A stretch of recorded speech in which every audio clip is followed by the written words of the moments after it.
Silakan duduk.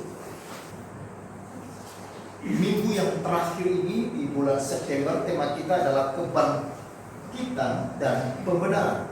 Roma 4 ayat 25 dan ayat 24 dan 25. Roma pasal 4 ayat 24 dan ayat yang ke-25. Mari saudara-saudara, saya mengajak kita untuk kita baca bersama-sama. Roma pasal 4 ayat 24 dan 25.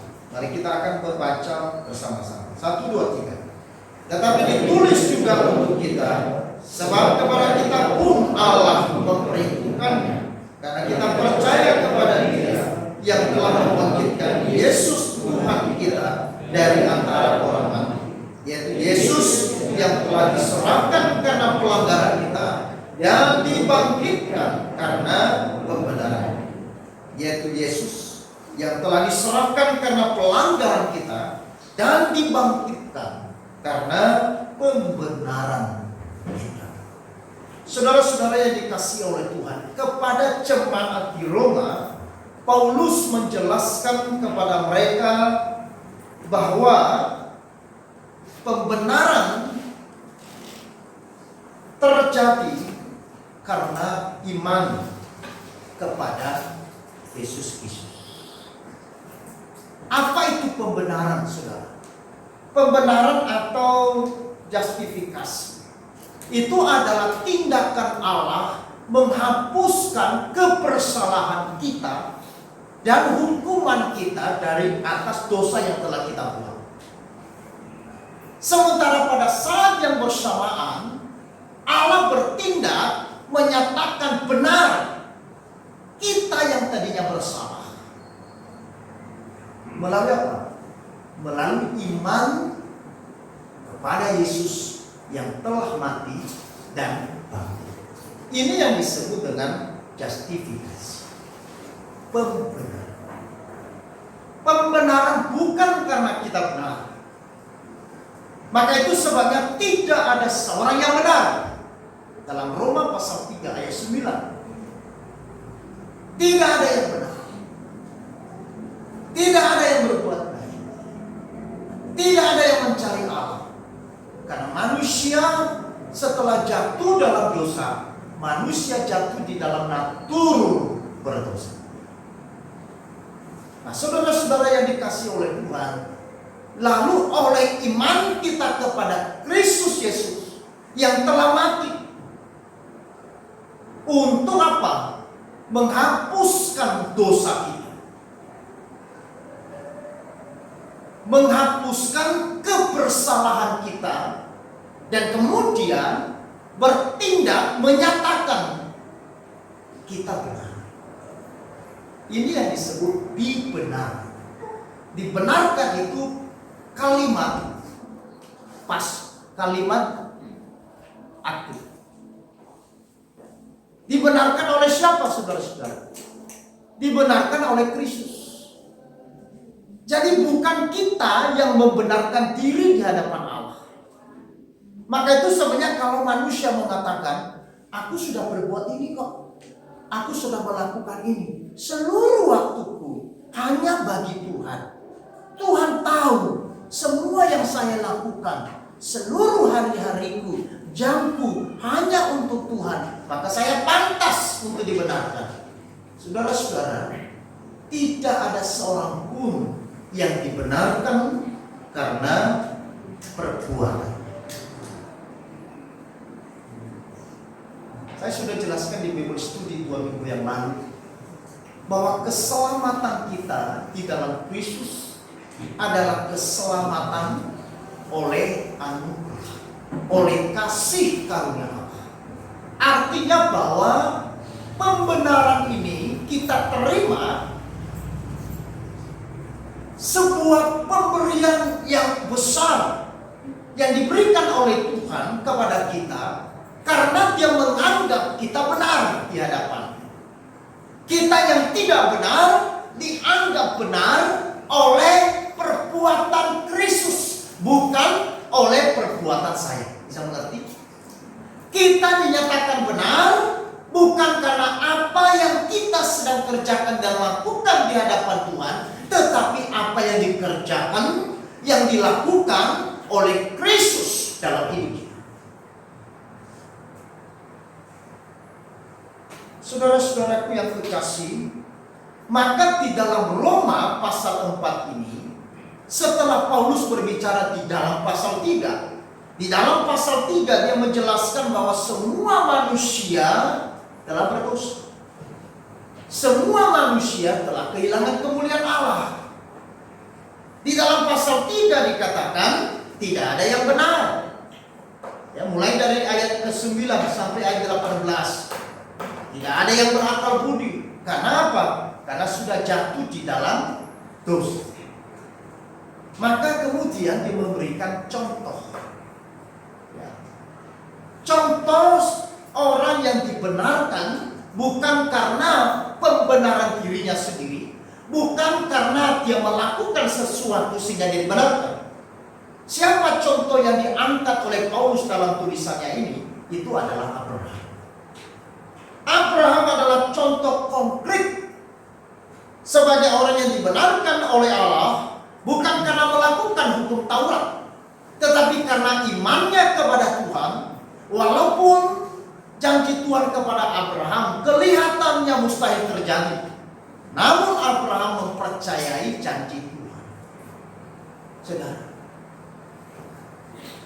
terhadap itulah kemudian saudara-saudara, ya, kepadanya diperhitungkan oleh Allah. Maka sama seperti Abraham yang karena imannya kepada Tuhan diperhitungkan sebagai kebenaran, yang tadi dijelaskan di dalam ayat yang ketiga, ayat yang kelima, ayat yang ke-9, ayat yang ke-11, ayat 20, ayat 23, ayat 22-23. Jadi hampir seluruh pasal 4 ini menjelaskan bahwa kepada Abraham yang diperhitungkan Allah sehingga dia menjadi orang yang benar, bukan karena dia melakukan hukum Taurat, tetapi karena imannya kepada Tuhan, karena kepercayaannya kepada Tuhan. Demikian pula kita yang hidup sekarang ini, saudara-saudara, dibenarkan karena apa? Dibenarkan karena iman kita kepada Yesus yang telah mati bagi penghapusan dosa kita dan yang telah bangkit dari antara orang mati. Ayat 24, ayat 25 saya ajak kita baca sekali lagi. Bersama-sama kita baca. 1, 2, 3. Tetapi ditulis juga untuk kita, sebab kepada kita pun Allah memperhitungkannya, karena kita percaya kepada Dia yang telah membangkitkan Yesus Tuhan kita dari antara orang mati, yaitu Yesus yang telah diserahkan karena pelanggaran kita dan dibangkitkan karena pembenaran kita. Sama seperti Abraham dibenarkan karena imannya kepada Tuhan, demikian juga saudara dan saya yang hidup hari ini dibenarkan di hadapan Allah karena iman kita kepada Kristus yang telah mati bagi penghapusan dosa kita dan yang telah bangkit bagi pembenaran diri kita di hadapan Allah. Sehingga melalui justifikasi ini, lalu kemudian kita di hadapan Allah dinyatakan benar.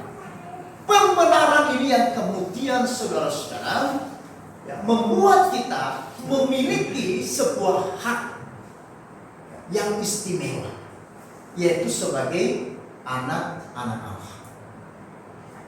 Pembenaran ini yang kemudian memberikan kepada kita sebuah kepastian keselamatan. Jadi tanpa justifikasi, tanpa pembenaran, tidak mungkin saudara dan saya boleh mendapatkan yang disebut dengan keselamatan yang pasti. Keselamatan yang pasti itulah terjadi karena adanya peristiwa pembenaran yang dilakukan melalui tindakan karya dari Kristus bagi saudara dan saya. Makanya saudara-saudara, banyak orang tidak mengerti sehingga sering dianggap iman kekristenan iman yang arogan. Katanya percaya Yesus masuk surga, percaya Yesus selamat. Memang sepertinya kelihatan arogan, karena mereka belum mengerti kenapa proses itu bisa terjadi. Prosesnya saudara-saudara bukan proses yang sesederhana yang saudara pikirkan. Ada proses yang luar biasa. Ada tindakan yang luar biasa yang dikerjakan dalam hidup kita. Maka ketika Kristus bertindak membenarkan saudara dan saya, itu adalah sebuah harga yang mahal. Menghapuskan dosa saya dan saudara, kemudian membenarkan saudara, itu artinya dia harus mengambil alih seluruh kebersalahan, seluruh keberdosaan kita, dipikul oleh dia, ditanggung oleh dia, lalu kemudian dia bayar. Melalui apa? Melalui dirinya sendiri. Saudara pernah tahu satu acara di TV, yaitu Lunas, yang dulu pemainnya itu Helmi Yahya. Ada program TV. Jadi nanti program Lunas ini ada orang yang misalkan yang punya hutang di rumah sakit tidak bisa tebus, sehingga orang itu tidak bisa keluar dari rumah sakit. Lalu maka tim Lunas datang ke rumah sakit tanpa sepengetahuan orang itu, lalu kemudian membayar seluruh uang yang belum dibayarkan atau hutang yang belum dibayarkan oleh orang itu.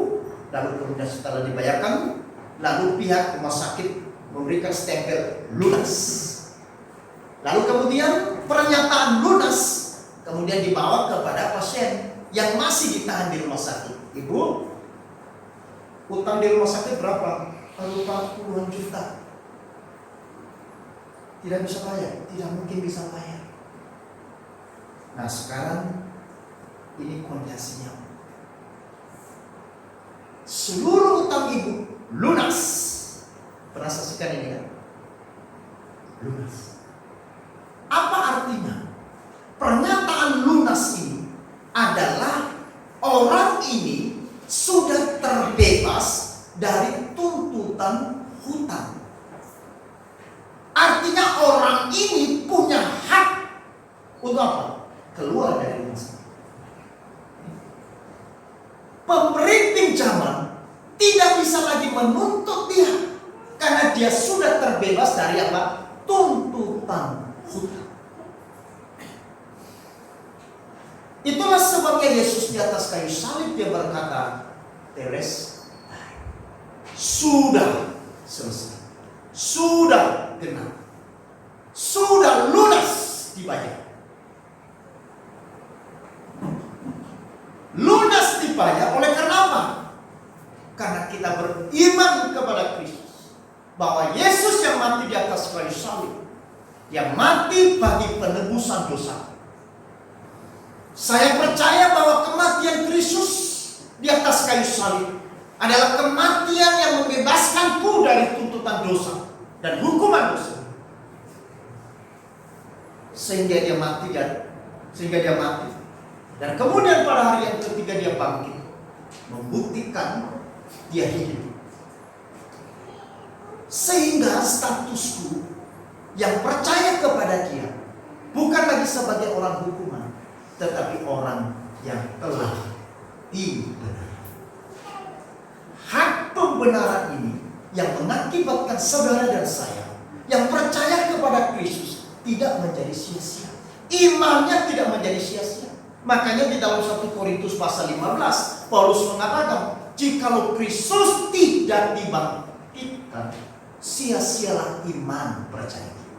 Maka kebangkitan Kristus membuktikan bahwa justifikasi itu telah sah. Kalau sekiranya tidak ada kuntasi lunas, maka tidak mungkin kita punya sebuah keyakinan yang kokoh. Keyakinan ini karena ada kuntasi yang sudah dibayar. Kristus sudah membayar. Kristus sudah membuktikan dirinya di atas kayu salib 2020 tahun yang lalu. Dia mati di atas dosa. Saudara-saudara, maka saudara-saudara, iman kita kepada Kristus itu menjadi sesuatu yang diperhitungkan oleh Allah. Bukan karena engkau baik, bukan karena engkau melakukan ini dan itu, bukan. Untuk mendapatkan hak pembenaran itu bukan karena hasil dari perbuatan kita, tetapi ini adalah tindakan Allah yang membenarkan saya yang salah menjadi benar. Saudara-saudaraku yang kekasih dalam Tuhan, itulah sebabnya kematian dan kebangkitan Kristus adalah jantung kekristenan dan pusat dari kebenaran iman. Amin. Jantung kekristenan dan pusat dari iman kebenaran. Jantung itu penting. Tidak ada jantung, tidak ada hidup. Ya kan? Kalau saudara jantungnya bermasalah, ini bakal. Kalau jantung itu berhenti berdetak, itu gawat. Apalagi jantungnya dicopot. Makanya jangan biarkan jantungnya sering dicopot. Ya kan? Saudara-saudara, jantung ini adalah sesuatu yang menjadi pusat dari hidup. Dan kematian dan kebangkitan Kristus ini adalah pusat kebenaran iman. Itulah pusat kebenaran iman, bukan yang lain. Maka itu sebabnya di dalam iman kekristenan, di dalam berita Injil, di dalam pemberitaan firman, yang ditinggikan itu apa? Yaitu kebenaran tentang kematian dan kebangkitan Kristus. Makanya waktu Petrus berkhotbah dan terjadi pertobatan yang luar biasa sampai ada 3.000 orang bertobat. Dia berkhotbah seperti apa, saudara-saudara? Dan juga waktu ada orang yang sakit, yang lumpuh, lalu dia berkata, emas dan perak tidak ada padaku, tetapi aku memberitakan kepadamu Kristus yang sudah mati dan Kristus yang sudah mati. Seluruh pemberitaan rasul-rasul, mereka tidak memberitakan Kristus sebagai Tuhan, pelaku dari mujizat. Sekalipun Kristus punya kuasa yang besar, tetapi berita Injil terletak pada berita kematian dan kebangkitan Kristus. Amin. Itu berita Injil. Saudara-saudara, maka dari itu iman kepada kematian dan kebangkitan Kristus menuntun kita kepada pengharapan yang dalam hidup ini. Saudara-saudara, seringkali kita berhadapan dengan hal-hal kemustahilan dalam hidup kita. Betul? Dalam perjalanan hidup kita sering kita berhadapan dengan sesuatu yang mustahil. Kemustahilan, sesuatu yang tidak mungkin kita bisa lakukan, sesuatu yang tidak bisa kita hadapi. Tetapi dengan kita hidup beriman kepada Yesus, kita telah meninggalkan segala hal yang dianggap mustahil.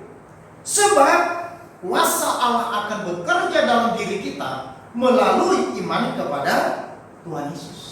Makanya di dalam Lukas pasal 18 ayat 27 dikatakan apa yang tidak mungkin bagi manusia mungkin bagi Allah. Ada banyak tembok-tembok kemustahilan dalam hidup kita yang melemahkan kita. Tetapi iman kepada Yesus Kristus memberi kita kuasa untuk menghancurkan tembok-tembok kemustahilan. Jika kita mengandalkan kekuatan kita, memang benar bahwa semuanya adalah kemustahilan. Saya ulangi. Jika kita mengandalkan kekuatan kita, memang benar bahwa semuanya kemustahilan. Tetapi saudara-saudara,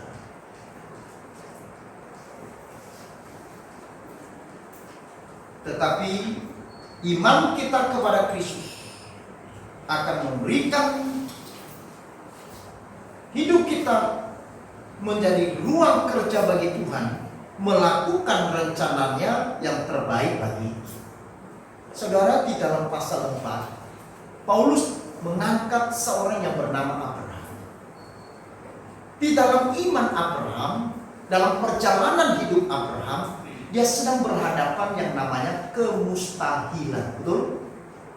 Dalam kasus apa? Memiliki anak. Ya kan? Karena usianya sudah sangat tua. Istrinya Sarah sudah menopause. Secara kedokteran ini kemustahilan. Sesuatu yang tidak mungkin bagi seorang wanita bisa melahirkan di usia yang sudah menopause. Tetapi saudara-saudara, Abraham dibenarkan oleh Allah. Dan Abraham dipuji oleh Allah karena keyakinannya dan imannya kepada janji Tuhan. Meskipun janji itu sesuatu yang mustahil. Walaupun tidak ada dasar untuk berharap dalam ayat 18. Mari kita baca bersama-sama. 1, 2, 3. Sebab sekalipun tidak ada dasar untuk berharap, namun Abraham berharap juga dan percaya bahwa ia akan menjadi bapa banyak bangsa menurut yang difirmankan. Demikian banyaknya keturunan. Sekalipun tidak ada dasar untuk berharap, tetapi Abraham tetap percaya kepada janji Tuhan. Sekalipun itu sebuah kemustahilan, sekalipun itu sesuatu yang tidak mungkin secara logik manusia, secara fakta manusia, tetapi bagi Abraham dia tetap percaya. Ini yang membuat iman Abraham adalah iman yang sejati. Saudara-saudaraku yang kekasih dalam Tuhan, itulah sebabnya iman kita kepada Tuhan adalah iman yang memberikan hidup kita sebagai ruang kerja bagi Tuhan melakukan rencananya terbaik bagi kita. Abraham percaya kepada Tuhan. Itu artinya memberikan ruang bagi Allah di dalam hidupnya untuk menyatakan kuasanya terhadap hal-hal yang mustahil bagi dia. Maka itu sebenarnya bagaimana kuasa Allah bekerja dalam diri saudara dan saya tergantung, sekali lagi saya katakan, tergantung sejauh mana saudara dan saya memberikan ruang kerja Allah bagi hidup.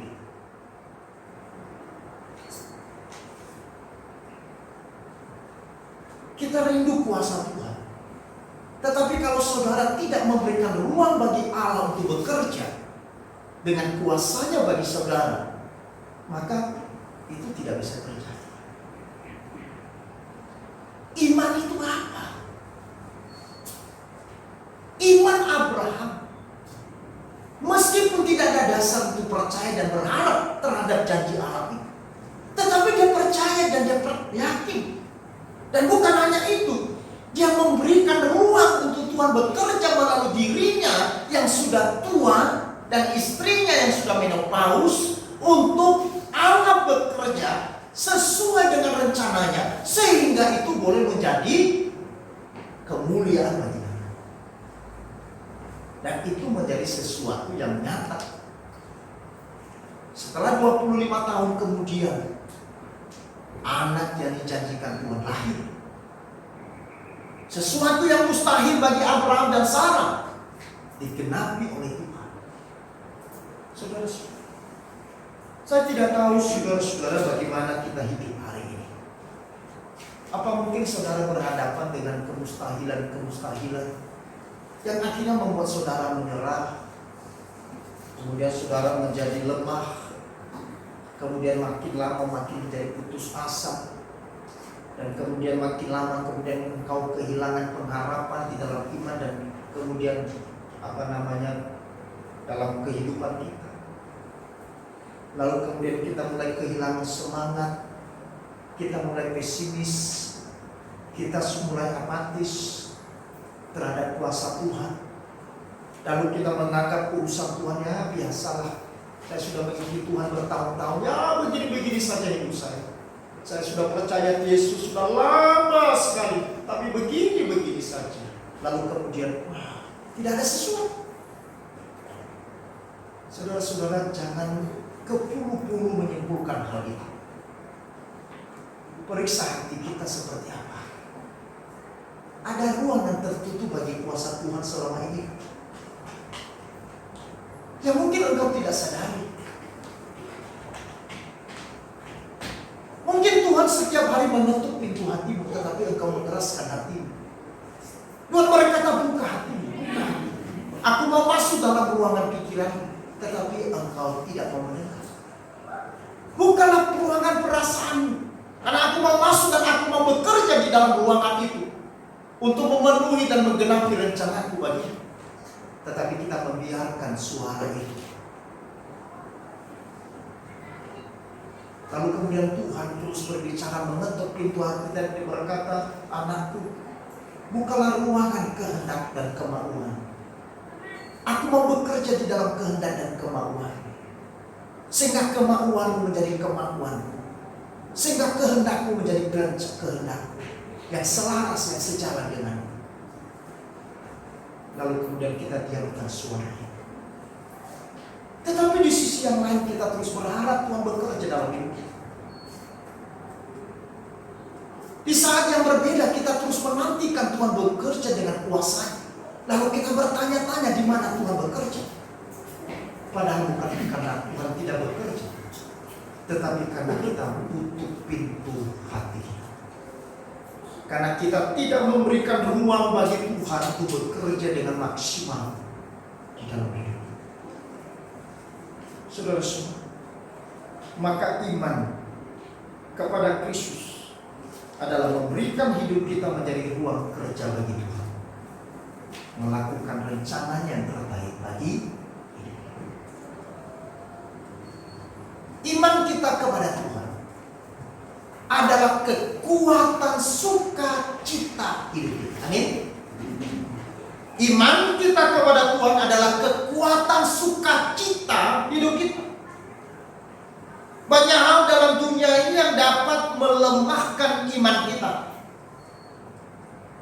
Bisa karena persoalan, bisa karena kesulitan, bisa karena sakit penyakit, bisa karena ekonomi, dan sebagainya. Namun saudara-saudara, pagi hari ini kita mau belajar bagaimana Abraham tidak lemah, apalagi berduka karena pergumulan. Abraham adalah orang yang beriman kepada Tuhan, tetapi dia harus berhadapan dengan pergumulan yang puluhan tahun lamanya. Tetapi saudara-saudara, Alkitab berkata, di dalam pergumulan yang dihadapi oleh Abraham, ya bukannya makin lemah. Aneh ya? Kalau saudara menghadapi masalah bertahun-tahun tidak pernah selesai, saudara makin lemah atau makin kuat? Biasanya.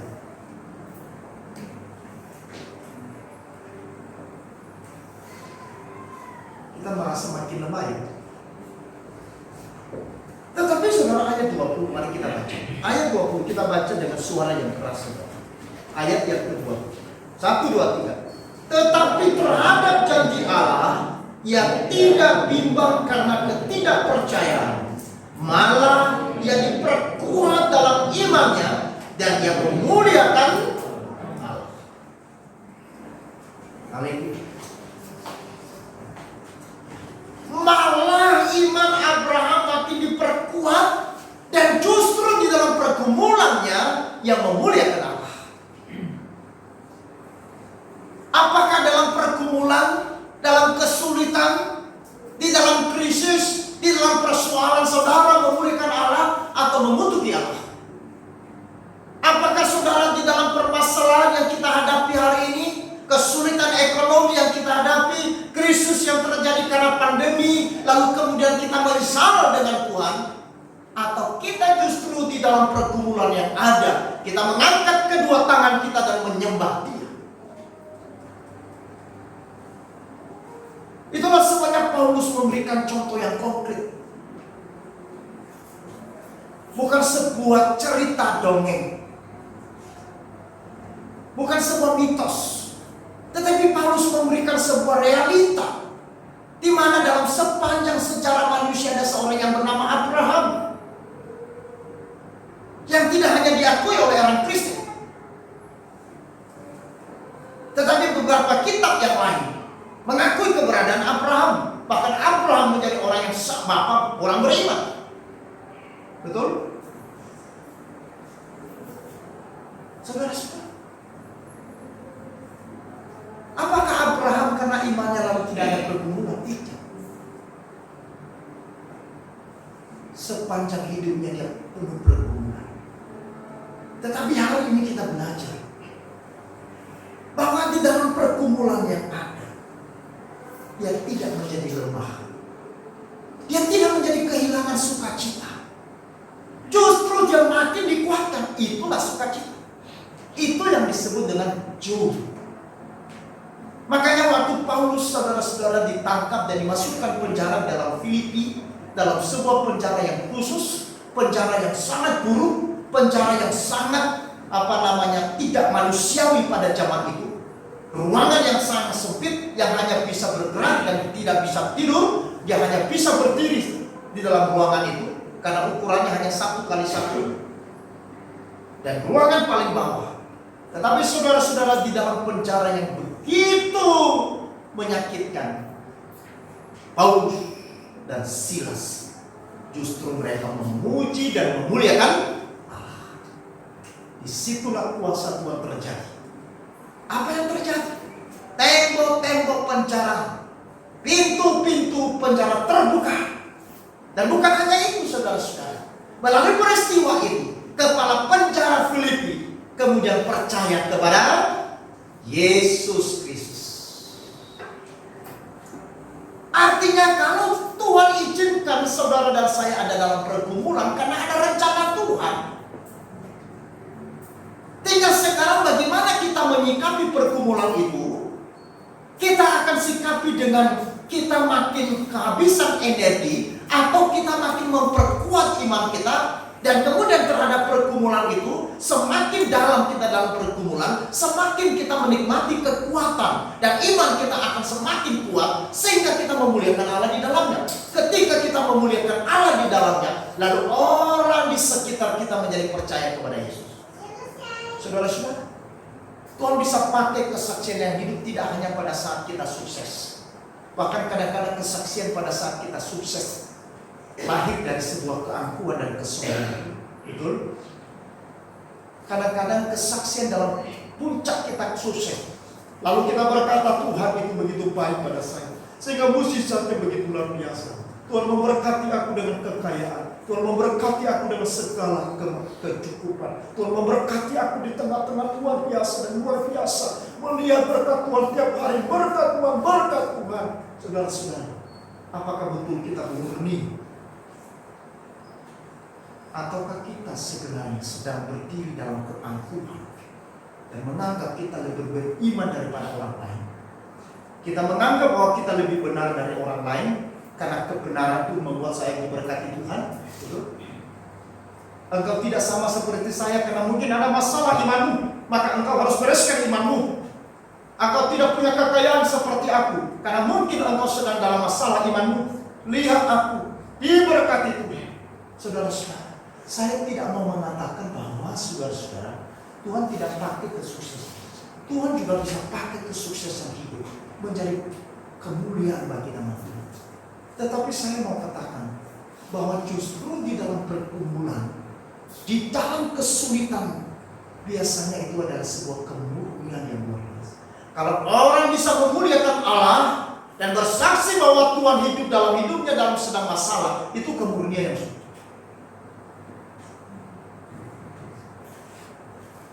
Dan kisah Alkitab membuktikan kepada kita peristiwa-peristiwa ini justru dipakai oleh Tuhan menjadi sesuatu yang luar biasa. Abraham menjadi bapak orang beriman dari seluruh bangsa karena pergumulannya. Karena pergumulannya. Di dalam pergumulannya dia beriman. Saudara, sepanjang hidup. Bahkan ada puncak pergumulan yang begitu besar yang mungkin saudara bisa angkat tangan. Mungkin juga saya bisa angkat tangan. Tadi malam saya kembali baca persiapan saya, saudara-saudara, setelah saya tulis. Lalu sekarang ada pikiran langsung muncul. Noe, kamu belum mengalami pergumulan seperti Abraham. Pergumulan apa yang terbesar? Kira-kira apa sih? Ketika Tuhan menyuruh dia mempersembahkan anaknya satu-satunya, yaitu Ishak. Memang ada anak dari hambanya, yaitu Ismail. Tetapi waktu itu Ismail diusir dan dibawa oleh Hagar kepada guru. Tetapi anak perjanjian adalah Ishak. Tuhan berkata, anak perjanjian itu yang engkau dapatkan dari kemustahilan menjadi sesuatu yang terjadi. Pergumulan bertahun-tahun sampai engkau 100 tahun.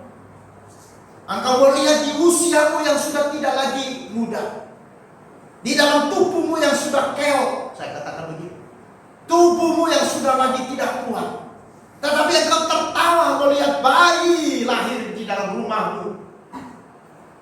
Seorang bayi mungil yang namanya Ishak menangis, lahir dari kandungan seorang wanita yang sudah lansia. Mungkin Mama Sarah waktu itu, Oma Sarah, giginya mungkin sudah tidak ada. Ya, jadi bayangkan saudara-saudara, wajahnya Sarah itu istri Abraham waktu itu dia melahirkan, itu bagaimana? Gigi sudah tidak ada. Begini. Dia lihat bayinya tertawa, makanya tertawalah Sarah.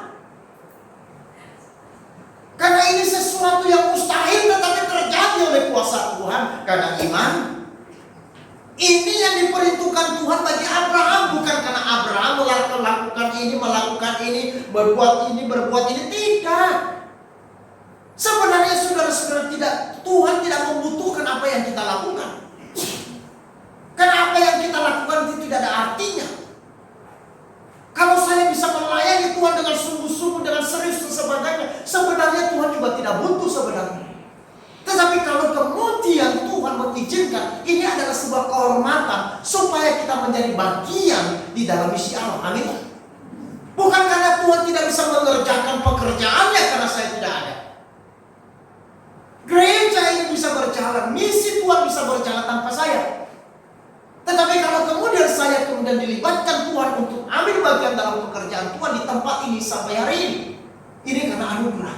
Ini sebuah kehormatan. Ini yang saya harus hargai dan saya hormati. Maka waktu Tuhan percayakan pelayanan bagi saudara, ini adalah kehormatan. Bukan karena Tuhan tidak mampu mengerjakan pekerjaannya, bukan karena Tuhan tidak bisa mengerjakan misinya tanpa saudara, tetapi karena dia sedang memberikan sebuah penghormatan, sebuah penghargaan kepada saudara dan saya. Amin. Maka waktu engkau melayani, ini anugerah. Hargai. Amin. Banyak orang tidak menghargai pelayanan. Apa itu penerima tamu? Di rumahku tidak ada saya sambung-sambung orang. Saya yang bos. Oh, di gereja kok aku disuruh, ayo masuk, silakan masuk. Siapa mereka? Ayo melayani Tuhan. Waduh, terlalu sibuk. Urusan banyak. Hati-hati. Bukan karena Tuhan tidak mampu. Tuhan bisa melakukan pekerjaannya tanpa saya ataupun tanpa saudara. Amin. Gereja ini juga bisa berdiri tanpa saya ataupun saudara. Jadi kalau ada orang mengklaim tanpa saya gereja itu tidak bisa berjalan, itu omong kosong. Kepala gereja adalah Tuhan. Yang mendirikan gereja adalah Tuhan. Kalau kemudian Tuhan memakai siapa di dalamnya, sepanjang dia memberikan ruangan hati yang terlibat, itu hanya sebuah anugerah. Bukan karena dia hebat. Bukan. Saudara,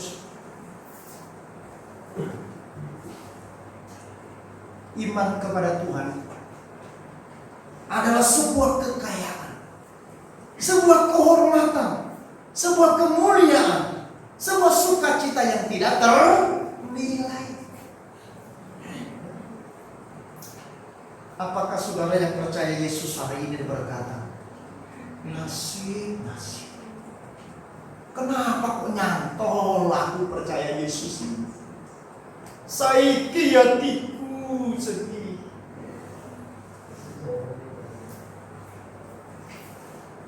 Tapi habis bagaimana? Maju kena, mundur kena. Bagaimana ini? Kalau saudara dan saya hari ini bisa percaya Yesus yang mati untuk penghapusan dan pengampunan dosa kita, dan bangkit bagi pembenaran kita sehingga kita mendapatkan sebuah kepastian keselamatan, jaminan kekal, kemuliaan kekal, surga kekal. Saudara-saudara, ini adalah kekayaan terbesar.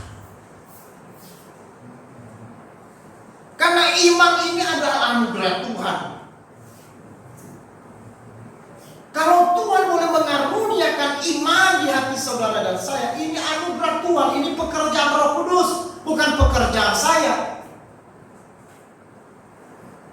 Boleh saudara mendengarkan saya berkhotbah di sini sampai mulut saya berbusa-busa, tanpa Roh Kudus bekerja di dalam hati saudara, maka firman Allah tidak akan bertumbuh dalam hatimu. Seperti apapun saya berkhotbah, saya boleh mengundang di sini saudara seorang profesor, seorang doktor yang hebat berkhotbah, pengkhotbah dunia, tapi tanpa Roh Kudus bekerja di dalam hati saudara, dan saudara menutup hatinya, maka Roh Kudus tidak bisa. Tetapi kalau kemudian saudara merespon dengan iman, sungguh aku percaya, aku adalah orang yang berdosa. Aku tidak layak di hadapan Tuhan, karena aku adalah manusia yang berontak dan menganggap diriku benar, dan berjalan pada mauku dan rencanaku selama ini. Selama ini aku hidup pada orientasi apa yang aku lihat yang disebut dengan fana. Selama ini aku berjalan pada tujuan dunia. Bagaimana aku boleh dipuaskan oleh dunia, padahal aku sedang dibutahkan bahwa semua itu hanya iming-iming yang kosong, palsu ada. Karena segala sesuatu yang ada di dalam dunia dalam sekejap bisa hilang. Percaya? Apa yang saudara punya hari ini, saudara-saudara, saya bukan mau neror saudara, tetapi dalam sekejap bisa hilang. Kenapa? Itulah fana. Maka kalau Tuhan mempercayakan sesuatu kepada saudara sampai hari ini, muliakanlah Tuhan dengan apa yang Tuhan percayakan. Sebelum Tuhan ambil, sering saya katakan, kalau Tuhan memberikan kepercayaan kepada kamu sebuah ukuran ini, kerjakan. Karena ada kalanya Tuhan akan mengambil darimu karena engkau tidak setia. Ketika Eropa dipercayakan kaki tiang Allah untuk menjadi negara yang memberitakan Injil, tetapi kemudian seiring dengan waktu mereka mulai kehilangan kaki tiang, lalu dicopot oleh Tuhan dari Eropa, lalu dipindahkan ke benua Amerika. Lalu kemudian berapa ratus tahun Amerika menjadi negara yang betul-betul mendasari negara itu di atas Alkitab.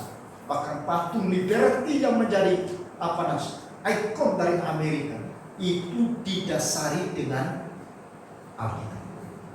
Maka waktu gedung Getty itu diruntuhkan oleh Osama bin Laden melalui helikopter yang diterbangkan, sehingga gedung Pentagon dan juga gedung yang tinggi itu hancur. Lalu kemudian Amerika goncang. Tapi di tengah-tengah kegoncangan, seorang hamba Tuhan besar. Besar bukan karena dia hebat, tapi besar karena dia berpegang kepada Tuhan. Dia berdiri di kantor kepresidenan, istana presiden. Dia berkata, Amerika ini boleh diruntuhkan dengan rudal, dengan bom, tetapi Amerika tidak bisa diruntuhkan Karena Amerika ini didasari dengan firman. Walaupun itu sebuah hal yang ingin dibangun oleh Billy Graham, membangkitkan iman supaya mereka kembali tidak menjadi manusia yang hedonisme, tidak menjadi manusia yang hanya mencari kenikmatan yang sesaat dalam tubuh jasmani, tapi mereka beralih mencari sebuah kepuasan, mencari sebuah sukacita. Kenapa? Karena Tuhan. Maka Paulus katakan dalam Filipi pasal 3 ayat 7 dan 8, pengenalanku akan Kristus Yesus lebih mulia dari semuanya. Ada amin? Lebih mulia dari semuanya. Karena apa? Dia mengatakan bahwa iman yang aku miliki pada Yesus hari ini adalah kehormatan, ini adalah kekayaan, ini adalah kemuliaan, ini adalah sukacita yang tidak terlihat. Waktu saudara diberi mobil baru, sukacita enggak? Sukacita. Tetapi Paulus katakan ini lebih dari itu.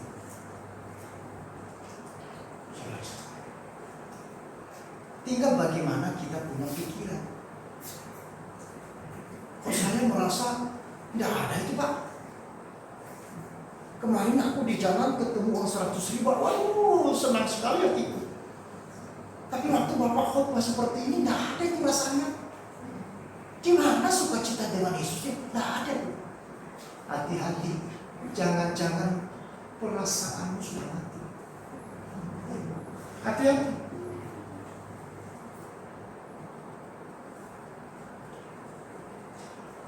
Jangan-jangan imannya sudah redup, karena diredupkan oleh kenikmatan dunia, sehingga saudara mata hati saudara hanya tertuju pada dunia.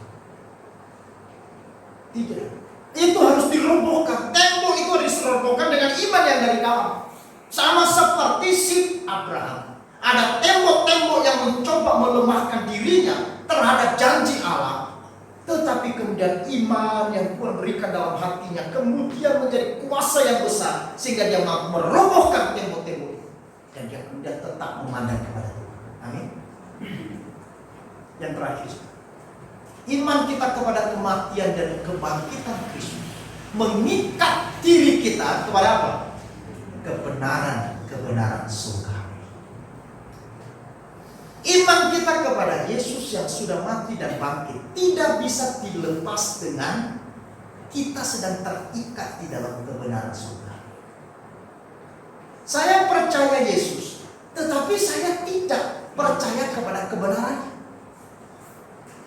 Saya sih mau surga di dalam Yesus, dan saya percaya keselamatan, pengampunan dosa, kemudian surga hanya ada di dalam Yesus melalui iman. Tetapi apakah kebenaran mengikat diri saya? Mengikat diri saya ini bukan menekan. Mengikat itu artinya menyatukan kita di dalam kebenaran ilahi, memenuhi kita dengan kebenaran ilahi. Saudara-saudara, kebangkitan Kristus adalah berita besar bagi kita, karena kita juga telah turut dibangkitkan untuk menata suatu hidup yang positif. Amin. Kepada sebuah hidup yang berkemenangan bersama dengan Kristus di dalam apa? Kebenaran surga. Makanya saudara-saudara, dalam Kolose pasal 3 ayat 1 sampai 4 kita baca bersama-sama. Ya. Karena itu, kalau kamu dibangkitkan bersama dengan Kristus, carilah perkara yang di atas, di mana Kristus ada. Duduklah di sebelah kanan Allah. Pikirkanlah perkara yang di atas, bukannya di bumi. Sebab kamu telah mati dan hidupmu tersembunyi bersama dengan Kristus di dalam Allah.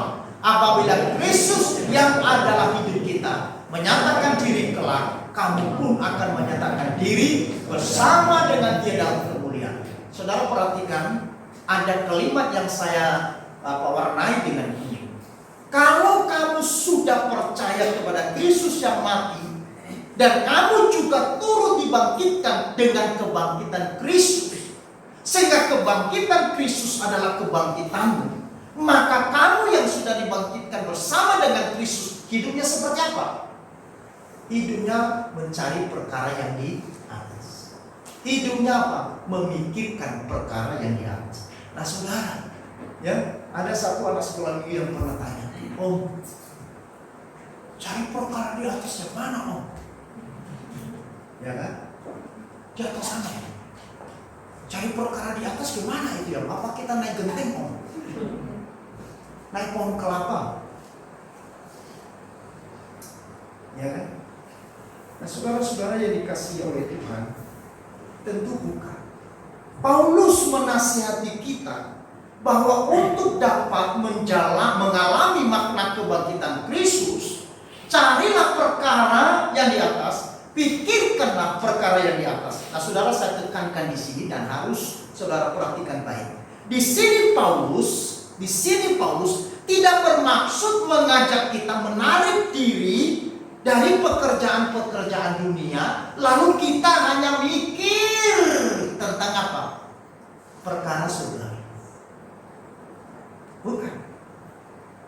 Tetapi yang Paulus maksudkan di dalam surat Kolose 3 ayat 1 sampai 4 yang adalah nasihatnya kepada mereka yang beriman kepada Kristus dan mereka yang telah dibangkitkan oleh kebangkitan Kristus sehingga mereka memperoleh kemenangan, itu adalah ketika kita menjalani hidup di dunia ini, kita harus menyadari bahwa kita tidak hidup hanya untuk dunia. Sekali lagi, kita harus menyadari bahwa kita tidak hidup hanya untuk dunia. Kita harus menyadari bahwa kita tidak hidup hanya untuk dunia, tetapi kita bertindak di dunia ini, kita bekerja di dalam dunia ini, kita melakukan segala aktivitas kita di dalam dunia ini dengan selalu mengingat kita hidup untuk Tuhan. Itu maksud. Saya sebagai ibu rumah tangga, saya menjalankan peran saya sebagai ibu rumah tangga seperti untuk Tuhan. Saya sebagai karyawan di perusahaan atau sebagai pegawai negeri, sebagai tentara, sebagai polisi, sebagai pendeta, apapun itu, saya menjalani semuanya itu. Saya diikat di dalam kebenaran. Nah, kebenaran yang mengikat saya itu apa? Bahwa hidup saya di dunia yang saya jalani hari ini adalah hidup untuk Tuhan. Ada amin? Hidup untuk Tuhan.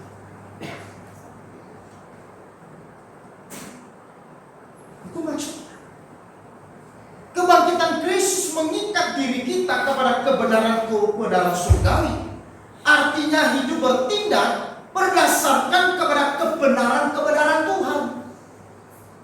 Kita diikat di dalam kebenaran, itu artinya hidupku di dalam dunia ini sebelum Tuhan bunyikan sangkakala untuk memanggil saya kembali bersama Dia, maka saya hidup bertindak berdasarkan kebenaran. Nah, kebenaran seperti apa? Yaitu kebenaran di dalam firman Allah. Standarnya adalah firman Allah. Apa yang aku ucap, apa yang aku lakukan, apa yang aku perbuat, apa yang aku pikirkan sesuai dengan firman Allah. Maka ini mengikat saya, mengikat pikiranku, mengikat perasaanku, mengikat kehendakku. Kenapa harus diikat? Supaya kehendak tidak liar. Sehingga saya tidak lagi berjalan dan lari kepada keinginan, karena saya sudah diikat kepada kebenaran Tuhan. Amin.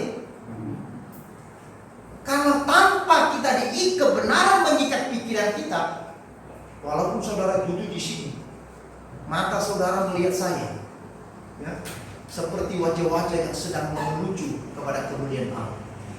Tetapi kalau pikiran saya, saudara, itu menuju ke sana. Itu ayam goreng sudah masak dulu. Ya, aduh ini perkumpulan terlalu berat. Ini bagaimana? Atau mungkin ada yang sedang putus cinta.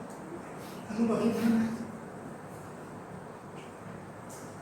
Sembari saudara memandang saya dan meneteskan air mata, maka saya sedang berdiri di khotbah memberi semangat. Puji Tuhan, terjadi anugerah.